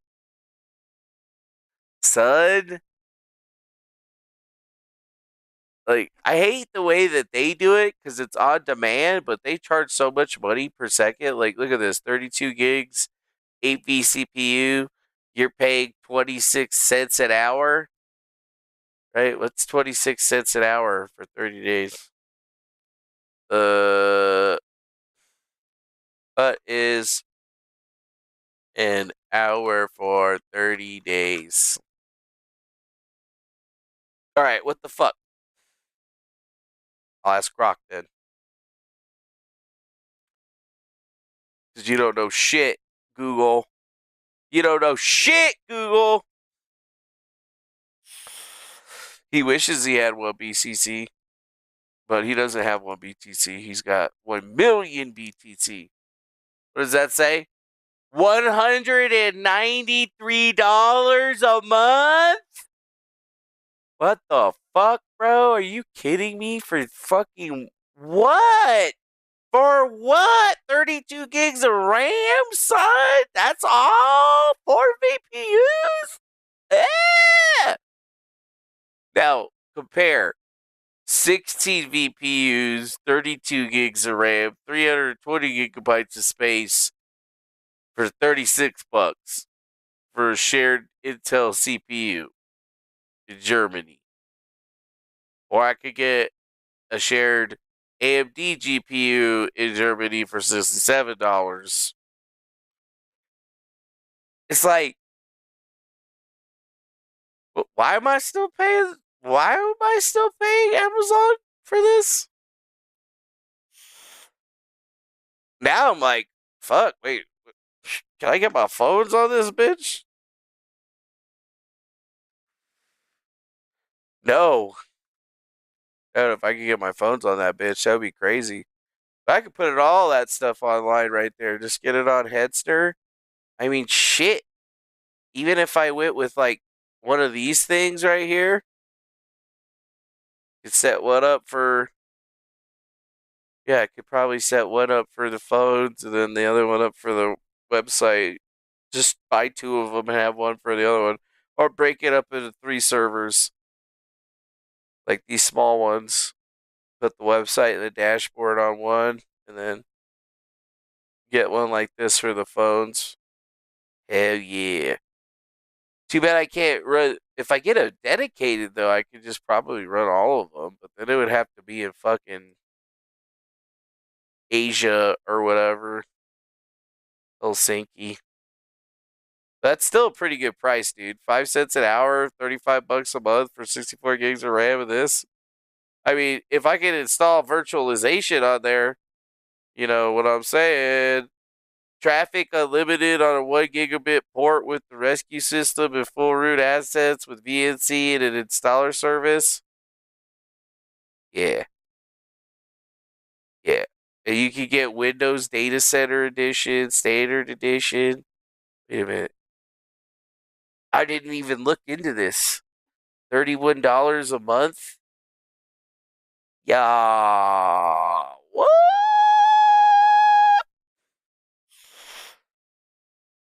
Yeah. I could just do a bunch of wee.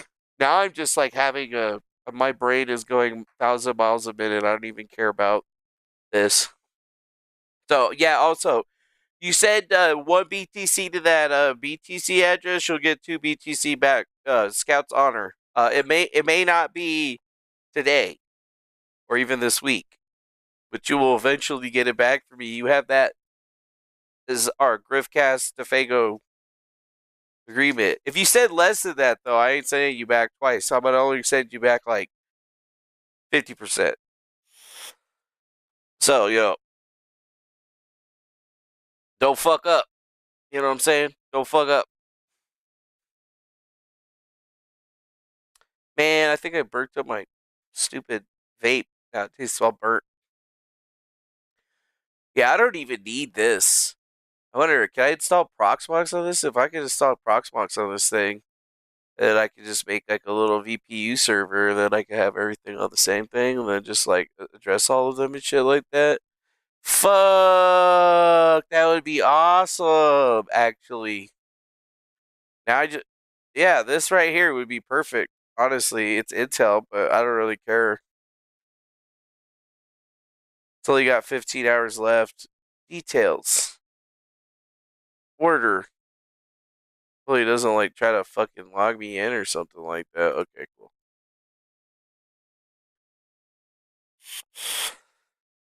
Yeah, because if I could install Proxmox on it, I could just set up some fucking VMs, right?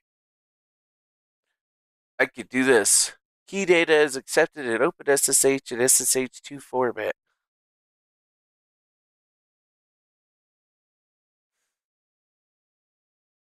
Yeah, dude, one-off setup price is none. You just go in there and do it. Yeah, I don't know. I might have to do some business here. Although I don't know what kind of Hetzner installers.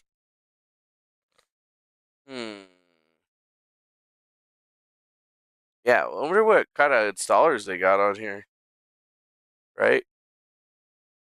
So you could do like CentOS, you could do shared CPUs and shit like that, set up your SSH keys,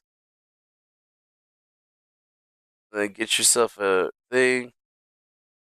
I like it. But this is just the cloud panel on Hetzner Cloud. I wonder what, like, actual managed shit that they have. Hetzner, Prox, Mox. Oh, yes, you can. You can. Okay. So I could just set up, like, Proxmox and then just have one fucking monster server that runs everything.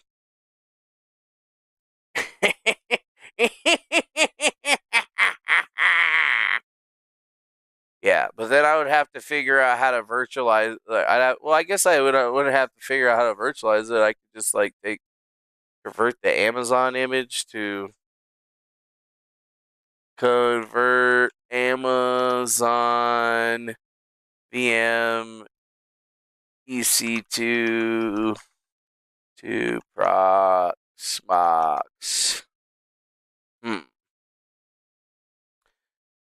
Use Amazon CWS CLI to export it to OVA, include metadata, transfer OVA to PV hypervisor. This will import the VM without network interface and without a bootable device.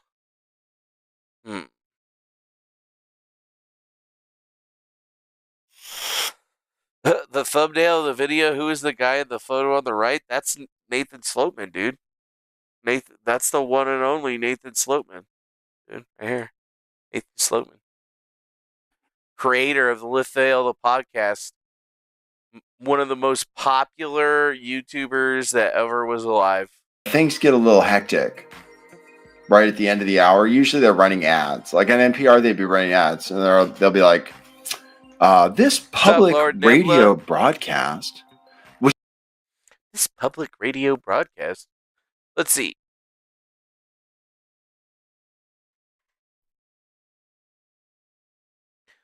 Amazon makes it difficult because you got to use command line tools and export.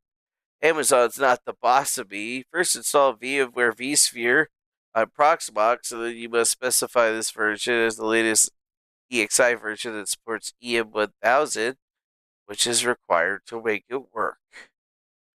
Oh.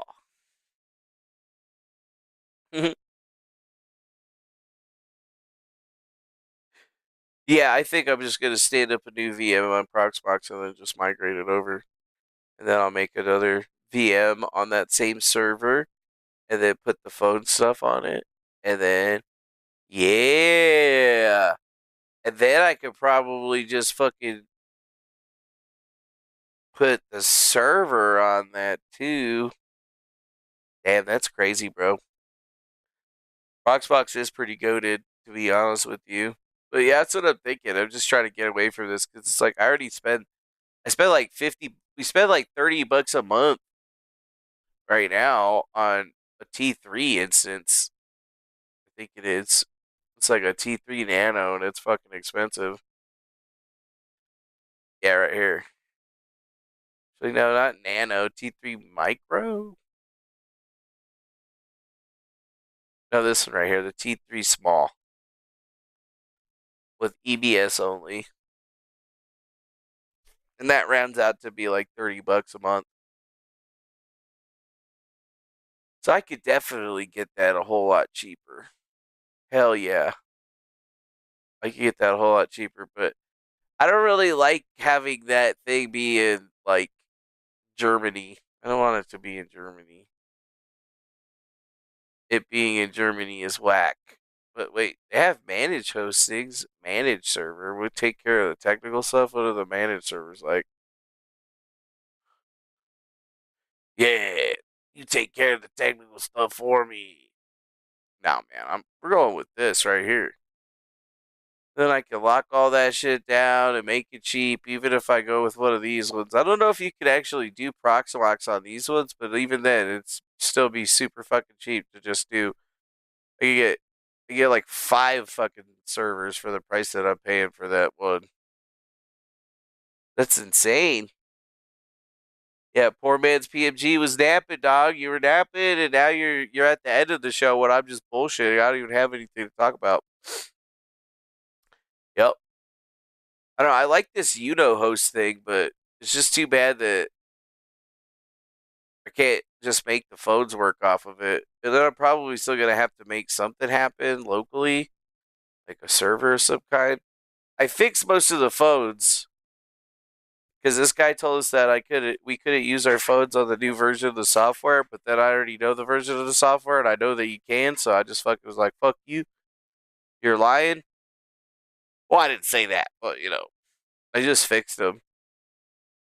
And I got most of them working pretty good. It's pretty cool too, because I can control it from my fucking phone now. Harbor junk, what a welded piece.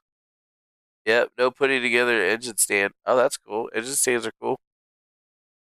Yeah, I don't know. I guess I might as well just go with the Hetzner Cloud, dude. I'll just fire up a little instance and test some shit out. Maybe do an N8N system because I've been trying to reconfigure what I had set up before. Because I don't like copying and pasting stuff, but if I can figure out how to set up these MCP agents, I could probably get a couple of things that I do. It takes me at least, a couple of minutes to get it done. I could probably get that done a lot faster. But I'm really interested in these agents, right? Because it really seems like they have a lot of really good ones for a whole bunch of different stuff. MCP agent. What was that video? It was Fire something? Firebase? Firebase is that guy's name? Fireship? Fireship! Yeah, this guy right here. Last week, Chinese company. He explained it pretty good. It seems like every developer in the world is getting down with MCP right now. Are The you Model down with Context MCP, Protocol bro? is the hot new way to build APIs. And if you don't know what that is, you're NGMI. People are doing crazy things with it, NGMI. like this guy got Claude to design 3D art in Blender powered entirely on pretty cool. Vibes. And just a few days ago, Yeah, it became dude, an official powered on standard Vibes, in the bro. OpenAI Agents SDK. If you're an OG subscriber to this channel, you probably know what a REST API is. You might even know about GraphQL or RPC, or maybe many years ago you used SOAP. When I was a kid, the software engineering gatekeepers told me I couldn't be a web developer unless I could explain the difference between these architectures and protocols. Well, now the turns have tabled and these gatekeepers have been utterly demolished because we're all just vibe coders now, embracing the exponentials, pretending code doesn't even exist, and just chilling with LLMs until we get the end result we're looking for. That being said, you can't call yourself a true vibe coder unless you know about Model Context Protocol, which is basically a new standard for building APIs that you can think of like a USB-C port for AI applications. It was designed by Anthropic, the team behind Claude, and provides a standard way to give large language models context. And they're so bullish on this technology that the CEO of Anthropic said he expects virtually all code to be written by AI by the end of the year. In today's video, we'll actually build an MCP server and find out if it can truly make the world a better place by eliminating all white-collar jobs. It is March 31st, 2025, and we're watching the Code Report. Contrary to popular belief, Fireship is still a tutorial channel. In today's video, we'll take a storage bucket, a Postgres database, and a regular REST API, and then connect them all together with the Model Context Protocol. Not only will this allow Claude to have access to data it didn't have before, but it can also execute code on our server, like write to the database or upload files. That's pretty scary, guys. Where you going? Stay up here with Daddy. Don't leave. Don't leave, Lunchy. Don't leave. And people of the internet are already using it to do crazy stuff, like automated stonk and shitcoin trading, industrial scale web scraping, and as a tool to manage cloud infrastructure like your Kubernetes cluster. Speaking of which, to build our own MCP server, we'll need some cloud infrastructure. And one of the best places to do that is Savala, which itself is powered by Google Kubernetes Engine and Cloudflare under the hood. They were nice enough to sponsor this video, but the reason I like their platform so much is that it's far easier to use than something like AWS, but provides linear, predictable pricing, unlike most of the application and database hosting startups out there. And it's free to get started, which makes it pass information back and forth via the transport layer. Now, in a REST API, you have a bunch of different HTTP verbs that you can send requests to via different URLs. But in the Model Context Protocol, we're really only concerned with two main things: resources and tools. A resource might be a file, a database query, or some other information the model can use for context. Conceptually, you can think of it like a GET request in REST. Meanwhile, a tool is an action that can be performed, like writing something to a database. So that'd be more like a POST request and rest. What we do as developers is define tools and resources on the server so the LLM can automatically identify and use them when they have a prompt that needs them. In my life, I've been working on an app I consider my magnum opus called Horse Tinder, but as it turns out, swiping left and right was a bad feature idea because horses don't have fingers. So like every other failing startup in Silicon Valley right now, we're going to pivot to artificial intelligence. Luckily, we can leverage our existing data and servers. Like here in Savala, I have a storage bucket, and it contains all of the photos that my users uploaded. In addition, for user data, we have a Postgres database. It has all the profile data for each one of our horses, as well as the relationships they formed together. And then finally, I have a traditional REST API written in TypeScript that fetches this data for my web, iOS, and Android apps. And what's especially cool about my code is that it's in a Git repo hooked up to a CI/CD pipeline. That means after we write our model context protocol server, we can push our code to the dev or staging branches to test it before it actually goes into production, while Savala automatically handles all the deployments and cache busting for us automatically. And now, yeah, pretty insane what these people are doing with this kind of stuff. Although I've never heard of this Savala website. It seems like every developer. I've never heard of Savala. Let's go check that shit out. Pricing. Let's see what the pricing is. $5 a month for application hosting for just a fucking application, object storage, database hosting, or static website hosting for free. Cool.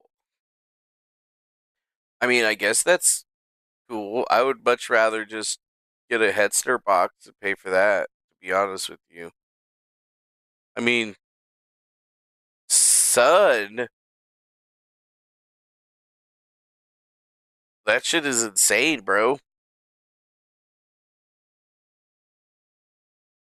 But yeah, I guess I would have to like clone it over. I'd have to like clone the Ubuntu server over to its other server, and then do that, and then turn off the one server and point everything over. That would be easy. Yeah, then get off that Amazon bullshit. I mean, yeah, dude, that's hot right there. This is exactly what I get, but I could get it for $6 a month. And it's fucking TizX, and it's ISO 2700. Why would anybody get their stuff anywhere else? Look at this. Even with block storage by 100, I wonder what a terabyte is. $51 a month for block storage. Cloud locations in the United States. Ashburn and Hillsboro. Ah. The Silicon Forests. I like it. Honestly, I'm going to go with it. I'm going to test that shit out today. I'm going to test that shit out now. I'm going to load up some fucking servers, and we're going to see how some shit goes. Although we definitely need to figure out this whole MCP AI agent thing. I haven't really gotten that far into that shit yet. I could definitely see us saving some money. Yeah, I can see it. Definitely see myself saving some money, getting some shit together. Right?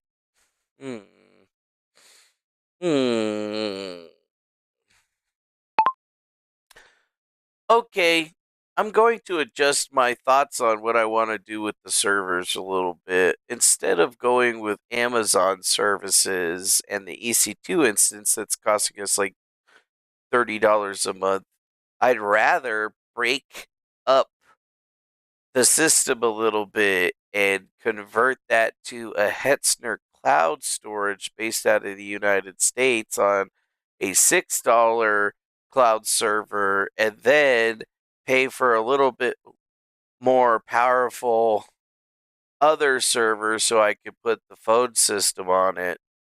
Period. I feel like I could probably be spending $30 a month in servers still, but having everything all in one place. But I don't even think I really need the bigger server for that. I could probably get away with the $12 one. Yep. Yeah, it sounds like shit be learning, dude. But if we can get some of these things together, or get one of those busted up together, I haven't logged into Headster in forever, though. Still, though, just getting a dedicated box would be good, but unfortunately, they don't have them in the United States. Like, that's lame. That's fake and gay. That's super gay. Anyways, doesn't really matter. The show is over, though. We ain't got nothing else to give to you guys today. We appreciate you sending us your monies and other things, and I hope you guys have a good rest of your evening. Thanks for being here. Much love to you, and I hope you really enjoy whatever it is that you're enjoying here today. Have a good one. See you later, Lightspeed. See you later, Spaldo. See you later, Squigglesby Jr. See you later, Eureka, and Poor Man's Gold PMG, and Yobi, and everybody else out there like Lord Nibbler, and Teddy, and CV, and Mitch Candiano, and all those good people. We appreciate you. Have a good day. Bye-bye now. I'm gonna go get lost in some AI bullshit. Hopefully I figure some shit out. Either way, bye-bye now. See you later.